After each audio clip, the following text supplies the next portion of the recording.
ਵਾਹਿਗੁਰੂ ਜੀ ਕਾ ਖਾਲਸਾ ਵਾਹਿਗੁਰੂ ਜੀ ਕੀ ਫਤਿਹ। ਅੱਜ ਦਾ ਸਾਡਾ ਵਿਸ਼ਾ ਹੈ ਕਿ ਸਿੱਖ ਸੱਭਿਆਚਾਰ ਕੀ ਹੈ। ਇਸ ਤੋਂ ਪਹਿਲਾਂ ਅਸੀਂ ਸੱਭਿਆਚਾਰ ਬਾਰੇ ਜਾਣੀਏ।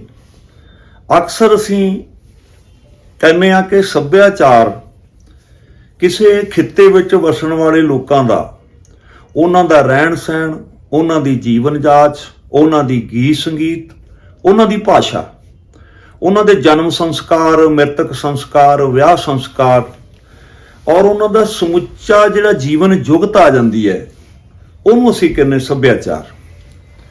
ਹੁਣ ਸਿੱਖ ਸੱਭਿਆਚਾਰ ਕੀ ਹੈ?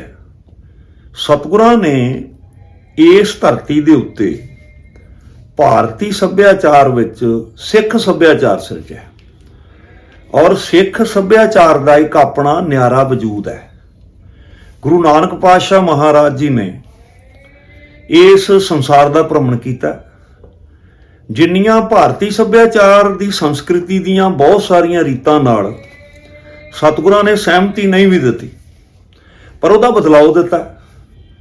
ਇਹ ਕੀਰਤਨ ਦੀ ਮਰਿਆਦਾ ਦਿੱਤੀ, ਸੰਵਾਦ ਦਿੱਤਾ ਔਰ ਜਿਹੜੀ ਇੱਕ ਅਕਾਲ ਦੀ ਪੂਜਾ ਜੋ ਨਿਰਭਉ ਨਿਰਵੈਰ ਹੈ, ਉਹ ਸਾਡੇ ਤੇ ਬਖਸ਼ਿਸ਼ ਕੀਤੀ ਬਾਣੀ ਦੇ ਰੂਪ ਵਿੱਚ ਔਰ ਸਾਡੀ ਭਾਸ਼ਾ ਨੂੰ ਮਾਣ ਦਿੱਤਾ। ਜਦੋਂ ਸਤਿਗੁਰੂ ਕਹਿੰਦੇ ਘਰ ਘਰ ਮੀਆਂ ਸਭਨਾ ਜੀਆਂ ਬੋਲੀ ਅਵਰ ਤੁਮਾਰੀ, ਹੇ ਭਾਈ ਦੁਨੀਆ ਦੇ ਲੋਕੋ, ਤੁਸੀਂ ਆਪਣੀ ਭਾਸ਼ਾ ਨੂੰ, ਆਪਣੀ ਬੋਲੀ ਨੂੰ ਤਿਆਗ ਕੇ ਜਿਹਦੀ ਰਾਜਸਤਾ ਹੁੰਦੀ ਹੈ, ਖੱਤਰੀਆਂ ਤਾਂ ਧਰਮ ਛੋੜਿਆ ਮਲੇਸ਼ ਭਾਖਿਆ ਗਈ, ਤਾਂ ਤੁਸੀਂ ਉਹਦੀ ਬੋਲੀ ਨੂੰ ਪ੍ਰਵਾਨ ਕਰ ਲੈਂਦੇ ਹੋ।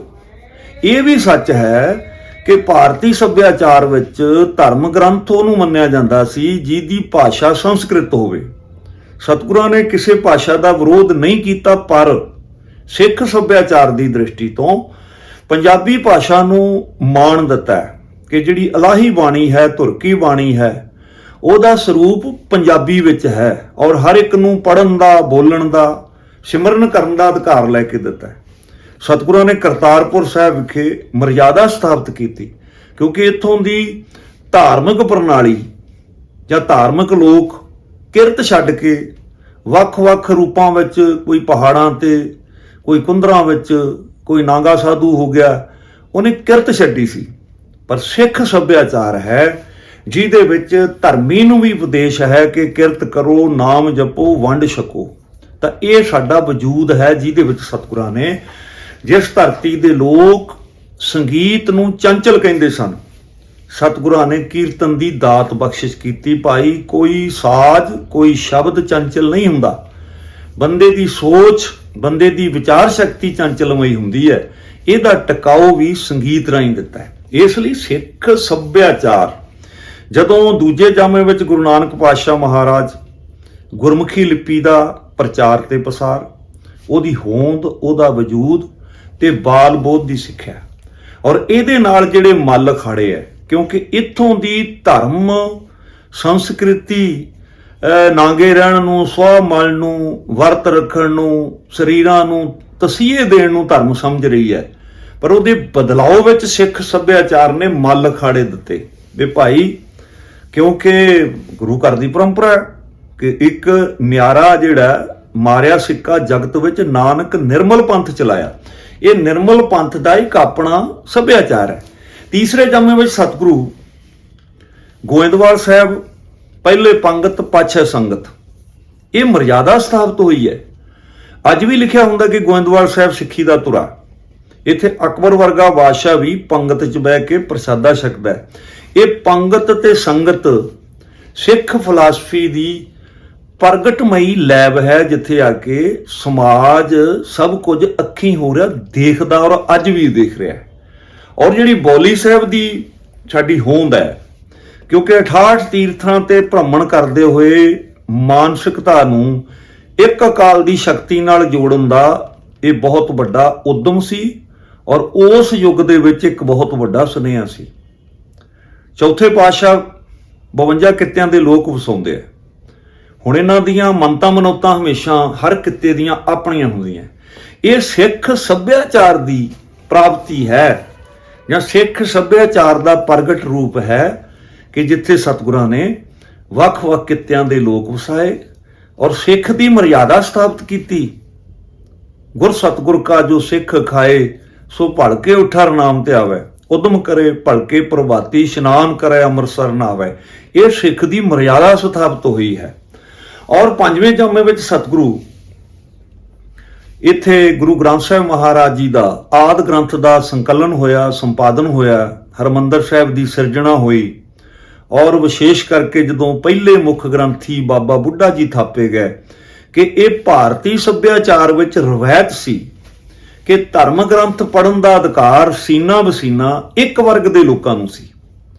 पर इत्थे आके इस मिथ नूं भी तोड़िया गया कि भाई जिहड़ियां बंदगी वालियां रूहां ने ये उन्हां दा अधिकार खेत्र भी है। ये सानू अधिकार सतगुरां ने लैके दिता है। ये बख्शिश है सतगुरां दी कि सानू सारियां नूं कीर्तन का अधिकार, साडे बच्चे बीबियां बजुर्ग देश विदेश विच कीर्तन दीयां क्लासां लगदियां ने। ये बख्शिश है सिख सभ्याचार दी। छेवें जामे विच सतगुरां ने कला वरताई, असीं तख्तां वाले होए। इत्थे फौजां सिरजियां, नगारे वजे, कलगियां सजियां ते वार परंपरा शुरुआत हुई। जदों कोई समाज उहनूं वीरता बख्शिश हुंदी है, जदों जबर जुल्म के खिलाफ वो अपनी आवाज़ बुलंद करता है, ते पंजवें पातशाह महाराज जी की शहादत तो बाद जिहड़ा निर्मल पंथ है ये अपना वड्डा पसार करता है कि जिहदे बारे सतगुरां ने 4 धर्म युद्ध भी कीते। ते जिहड़ा साडा अवाम है, जिहड़ा साडा नादी परिवार है गुरु पातशाह जी का, उहदे हौसलियां की बुलंदगी हुई। ये साडे सिख सभ्याचार का वजूद है, जिन्होंने कई बारी समाज समझ नहीं रहा कि असीं अपने सभ्याचार के खिलाफ ही कई बारी बोलण लग पैने। 7वें जामे विच सतगुरां ने बाग भी लवाए, 2200 घोड़सवार भी रखे, पर युद्ध भी नहीं किया कि गुरु नानक का घर विश्व शांति का उपदेश दिंदा है, सरबत के भले का सबक दृढ़ाउंदा है। गुरु घर किसी नाल जंग नहीं करता, गुरु घर की जंग जबर ते जुल्म के खिलाफ है। 8वें जामे विच गुरु हरकृष्ण साहब महाराज जी बख्शिशां करते हैं, जिहदे बारे 10वें पातशाह महाराज जी ही बचन करते हैं कि श्री हरकृष्ण ध्याई है जिस टिठे सब दुख जाए। उन्हां दे इतिहास बारे संगतां समझदियां ने कि एक बहुत बाल अवस्था जिहड़ी संसारी रूप विच है, पर सतगुरां दी करनी बहुत महान है। ते 9वें जामे विच सतगुरां ने शहादत दे के सिख सभ्याचार का एक फलसफे का प्रगट रूप है कि जिस तिलक जंजू का धारनी नहीं है सिख, पर सिख हर एक नूं जिउण का हक भी देना चाहुंदा है। ये सतगुरां दे पाए हुए पूरने ने कि जिथे सतगुरां दी बंदगी, सतगुरां दा प्रताप, सतगुरां दी शहादत और विश्व भर दे विच एक चेतनता जगाई कि धर्मी पुरुष धर्म वास्ते ते दूजियां दी धर्म वास्ते भी किवें कुर्बानी दे दिंदे ने। 10वें जामे विच गुरु गोबिंद सिंह महाराज जी ने ये 239 सालों का सफर है जिथे सिख सभ्याचार, सिख धर्म, सिख फिलासफी परपक्क रूप धारण करती है। सिख का न्यारा वजूद, न्यारा स्वरूप, सिख दीयां परंपरावां, गुरु पंथ के किले, सतगुरां दीयां ये धर्म युद्ध ते सरबंस दान करना ते फिर इस खालसे दे न्यारे वजूद की स्थापना, ये सारा जिहड़ा ये रूप है, ये सिख सभ्याचार का एक जलौ ते प्रताप है। और ये समझण की लोड़ है कि पंजाबी सभ्याचार ते सिख सभ्याचार विच भी भिन्नता है। पंजाबी सभ्याचार कहता है बुद्ध कम सुध, सिख सभ्याचार है थित्ती वार सेवै मुग्ध गवार। हुण भाई जिहड़ा सिख सभ्याचार है इहदे विच जंतर मंत्र तंत्र टूणे टामण दिनां दिहारां दे भरम सब निवृत्त कीते ने कि सिख सभ्याचार इहनूं नहीं मनदा। किसी धर्म की ये धर्म हो सकता, उहदियां मर्यादा हो सकदियां ने, पर सिख सभ्याचार की दृष्टि तो जदों असीं व्याख्या करते हाँ तो फिर सानू साडे बारे जिहड़ा प्रतख ज्ञान हुंदा है कि सिख सभ्याचार का औरा की है, उहदियां मनतां मनौतां की ने। क्योंकि कलगीधर पातशाह महाराज जी ने ही साहिब श्री गुरु ग्रंथ साहिब महाराज जी नूं गरियाई बख्शिश की ਅਸੀਂ ਰੋਜ਼ਾਨਾ ਇਹ ਦੋਹਰਾ ਗਾਉਂਦੇ ਆ, ਸਭ ਸਿੱਖਣ ਕੋ ਹੁਕਮ ਹੈ ਗੁਰੂ ਮਾਨਿਓ ਗ੍ਰੰਥ। ਗੁਰੂ ਗ੍ਰੰਥ ਸਾਹਿਬ ਮਹਾਰਾਜ ਸਾਡੇ ਜੁਗੋ ਜੁਗ ਅਟਲ ਗੁਰੂ ਨੇ, ਪਰ ਸਤਿਗੁਰਾਂ ਦੀ ਤਾਬਿਆ ਵਿੱਚ ਬੇਅੰਤ ਗ੍ਰੰਥ ਵੀ ਨੇ, ਜਿਹਦੇ ਵਿੱਚ ਅਸੀਂ ਸੂਰਜ ਪ੍ਰਕਾਸ਼ ਹੈ, ਸ੍ਰੀ ਗੁਰੂ ਪੰਥ ਪ੍ਰਕਾਸ਼ ਹੈ ਭੰਗੂ ਜੀ ਦਾ, ਗਿਆਨੀ ਗਿਆਨ ਸਿੰਘ ਜੀ ਦਾ ਹੈ, ਰਹਿਤਨਾਮੇ ਨੇ, ਸਾਡੇ ਬੰਸਾਵਲੀ ਨਾਮੇ ਨੇ, ਸਾਡੇ ਹੁਕਮਨਾਮੇ ਨੇ ਸਤਿਗੁਰਾਂ ਦੀ। ਸਭ ਤੋਂ ਮਹਾਨ ਬਖਸ਼ਿਸ਼ ਕਿ ਅਸੀਂ ਉਸ ਸਮੇਂ ਦੀ ਭਾਸ਼ਾ ਨਾਲ ਵੀ ਜੁੜਦੇ ਹਾਂ ਤੇ ਸਤਿਗੁਰਾਂ ਦੇ ਬਚਨਾਂ ਤੋਂ ਵੀ ਜਾਣੂ ਹੁੰਦੇ ਆ। ਔਰ ਇਸੇ ਸੰਦਰਭ ਵਿੱਚ ਹੈ ਦਸਮ ਪਾਤਸ਼ਾਹ ਮਹਾਰਾਜ ਜੀ ਦੀ ਬਾਣੀ, ਜੋ ਸਾਡੇ ਨਿਤਨੇਮ ਅਮਰ ਸੰਚਾਰ ਦੀ ਬਾਣੀ ਵੀ ਹੈ, ਰਹਿ ਰਾਸ ਵਿੱਚ ਵੀ ਹੈ।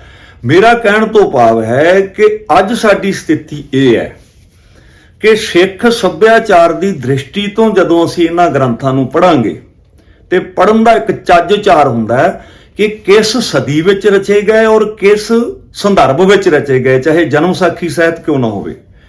ਤਾਂ ਇਹਦੇ ਵਿੱਚ ਜਿਹੜੇ ਸਿੱਖਿਆ ਹੈ ਉਹ ਸਮੇਂ ਦੇ ਸੰਦਰਭ ਵਿੱਚ ਪੇਸ਼ਕਾਰੀ ਕਰਨੀ ਹੁੰਦੀ ਹੈ। ਪਰ ਸਾਡੀ ਕੌਮੀ ਬਦਕਿਸਮਤੀ ਵੀ ਹੈ ਕਿ ਕੁਝ ਲੋਕ ਫੇਕ ਨੰਬਰਾਂ ਤੇ ਜਾਂ ਐਵੇਂ ਜਿਹੜਾ ਕੁਝ ਵੀ ਨਹੀਂ ਪੜ੍ਹਦਾ ਸੁਣਦਾ, ਉਹ ਹਰ ਕਮੈਂਟਸ ਇੰਝ ਪਾ ਦਿੰਦਾ ਵੀ ਜਿਵੇਂ ਉਹ ਬਹੁਤ ਵੱਡਾ ਧਰਮ ਦਾ ਗਿਆਤਾ ਹੋਵੇ।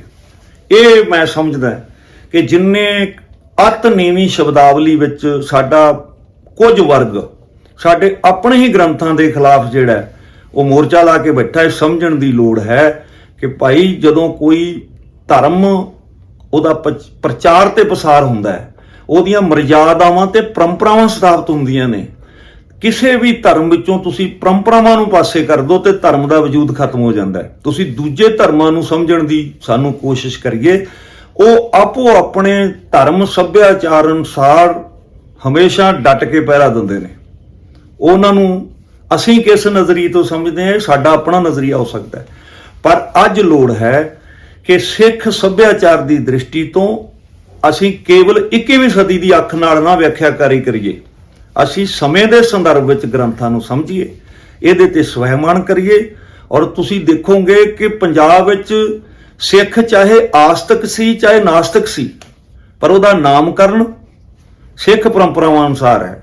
ਸਿੱਖ ਸੱਭਿਆਚਾਰ ਨੇ ਸਾਡਾ ਨਾਮਕਰਨ ਕੀਤਾ, ਸਾਡੇ ਪਿੰਡਾਂ ਦੇ ਨਾਂ, ਸਾਡੇ ਸ਼ਹਿਰਾਂ ਦੇ ਨਾਂ, ਸਾਡੀ ਮਰਿਆਦਾ, ਸਾਡੇ ਜਨਮ ਮ੍ਰਿਤਕ ਵਿਆਹ ਸੰਸਕਾਰ। ਨਾਸਤਕ ਲੋਕਾਂ ਦੇ ਭੋਗ ਵੀ ਗੁਰੂ ਗ੍ਰੰਥ ਸਾਹਿਬ ਮਹਾਰਾਜ ਦੀ ਹਜ਼ੂਰੀ 'ਚ ਪਏ ਨੇ। ਸੋਹਿਲਾ ਬਾਣੀ ਪੜ੍ਹੀ ਗਈ, ਅਲਾਉਣੀਆਂ ਪੜ੍ਹੀਆਂ ਗਈਆਂ, ਸੱਤ ਬਾਣੀ ਪੜ੍ਹੀ ਗਈ, ਕਿਉਂਕਿ ਸਿੱਖ ਸੱਭਿਆਚਾਰ ਦਾ ਇੱਕ ਆਪਣਾ ਪ੍ਰਤਾਪ ਹੈ। ਜਿਹੜੇ ਲੋਕ ਸਾਰੀ ਉਮਰ ਧਰਮ ਦਾ ਵਿਰੋਧ ਵੀ ਕਰਦੇ ਰਹੇ, ਉਹਨਾਂ ਦੀਆਂ ਵੀ ਅੰਤਮ ਰਸਮਾਂ ਸਿੱਖ ਸੱਭਿਆਚਾਰ ਅਨੁਸਾਰ ਕੀਤੀਆਂ ਗਈਆਂ। ਤਾਂ ਇਸ ਪ੍ਰਤਾਪ ਨੂੰ ਸਮਝਣ ਦੀ ਲੋੜ ਹੈ, ਨਾ ਕਿ ਨਿੰਦਿਆ ਪਾਠ ਵਿੱਚ ਅਸੀਂ ਆਪਣਾ ਸਮਾਂ ਬਰਬਾਦ ਕਰੀਏ। ਸਿੱਖ ਸੱਭਿਆਚਾਰ ਸਰਬੱਤ ਦੇ ਭਲੇ ਦੀ ਮੰਗ ਕਰਦਾ ਹੈ, ਪਰ ਜੇ ਸਿੱਖ ਸਮਾਜ ਇੱਕ ਦੂਜੇ ਦੀ ਇੱਜ਼ਤ ਦਾ ਰਾਖਾ ਨਹੀਂ ਹੈ ਤੇ ਕਿਹੜੇ ਧਰਮ ਦੀ ਸੇਵਾ ਕਰਾਂਗੇ। ਇਸ ਲਈ ਕੋਈ ਕਿਤੇ ਵੀ ਪ੍ਰਚਾਰ ਕਰ ਰਿਹਾ, ਜੇ ਚੰਗਾ ਕਰ ਰਿਹਾ ਉਹਨੂੰ ਮੁਬਾਰਕ ਹੈ ਭਾਈ। ਸਮਝਣ ਦੀ ਲੋੜ ਹੈ ਕਿ ਸਾਡੀ ਵਿਆਖਿਆਕਾਰੀ ਸਿੱਖ ਸੱਭਿਆਚਾਰ ਦੀ ਦ੍ਰਿਸ਼ਟੀ ਤੋਂ ਹੋਵੇ, ਤਾਂ ਕਿ ਅਸੀਂ ਆਪਣੀ ਜ਼ਿੰਮੇਵਾਰੀ ਨਿਭਾ ਸਕੀਏ। ਇਸ ਲਈ ਸਮਾਂ ਮੰਗ ਕਰਦਾ ਹੈ ਕਿ ਅਸੀਂ ਆਪਣੀਆਂ ਅਮੀਰ ਪਰੰਪਰਾਵਾਂ ਉੱਤੇ, ਮਰਿਆਦਾਵਾਂ ਉੱਤੇ, ਗੁਰੂ ਦੀਆਂ ਬਖਸ਼ਿਸ਼ਾਂ ਉੱਤੇ ਮਾਣ ਕਰੀਏ, ਔਰ ਉਹ ਸਵੈਮਾਣ ਹੀ ਸਾਡੀ ਸਦੀਵ ਹੋਂਦ ਦਾ, ਸਾਡੇ ਨਿਆਰੇਪਨ ਦਾ ਪ੍ਰਤੀਕ ਹੈ। ਸਤਿਗੁਰੂ ਰਹਿਮਤ ਕਰਨ ਕਿ ਸਾਨੂੰ ਸਾਰਿਆਂ ਨੂੰ ਚੇਤਨਤਾ ਬਖਸ਼ਿਸ਼ ਕਰਨ, ਦੀਰਘ ਬੁੱਧੀ ਬਖਸ਼ਿਸ਼ ਕਰਨ, ਔਰ ਅਸੀਂ ਵਿਸ਼ਾਲ ਹਿਰਦੇ ਦੇ ਨਾਲ ਸਿੱਖ ਸੱਭਿਆਚਾਰ ਨੂੰ ਸਮਝ ਸਕੀਏ ਤੇ ਦੁਨੀਆ ਵਿੱਚ ਪ੍ਰਚਾਰ ਕਰ ਸਕੀਏ। ਇਹ ਸਾਡੀ ਸਾਰਿਆਂ ਦੀ ਜ਼ਿੰਮੇਵਾਰੀ ਹੈ। ਇੱਕ ਗੱਲ ਕਰਕੇ ਮੈਂ ਸਮਾਪਤੀ ਕਰਦਾ, ਆਪਾਂ ਨਹੀਂ ਸੀ ਪੈਦਾ ਹੋਏ, ਗੁਰੂ ਦਾ ਪੰਥ ਸੀ। ਆਪਾਂ 10, 20, 30, 40, 50 ਸਾਲ ਤੱਕ ਨਹੀਂ ਵੀ ਹੋਵਾਂਗੇ, ਗੁਰੂ ਦਾ ਪੰਥ ਜੁਗੋ ਜੁਗ ਅਟਲ ਹੈ। ਗੁਰੂ ਪਿਆਰਿਓ, ਇਸ ਸਮੇਂ ਵਿੱਚ ਆਪਾਂ ਚੰਗਾ ਕਾਰਜ ਕੀ ਕਰ ਸਕੇ, ਇਹ ਆਪਣੀ ਕਿ ਆਪਾਂ ਦੇਣਦਾਰਾਂ ਗੁਰੂ ਦੇ, ਤਾਂ ਕੇਵਲ ਹਲਕੇ ਪੱਧਰ ਦੀ ਆਲੋਚਨਾ ਤੋਂ ਬਚ ਕੇ ਜੇ ਆਪਾਂ ਕਾਰਜ ਕਰੀਏ ਤਾਂ ਆਪ ਵੀ ਚੜ੍ਹਦੀ ਕਲਾ 'ਚ ਰਹਾਂਗੇ ਤੇ ਆਪਣੀ ਮਾਨਸਿਕ ਅਵਸਥਾ ਵੀ ਉੱਚੀ ਹੋਏਗੀ। ਵਾਹਿਗੁਰੂ ਜੀ ਕਾ ਖਾਲਸਾ, ਵਾਹਿਗੁਰੂ ਜੀ ਕੀ ਫਤਿਹ।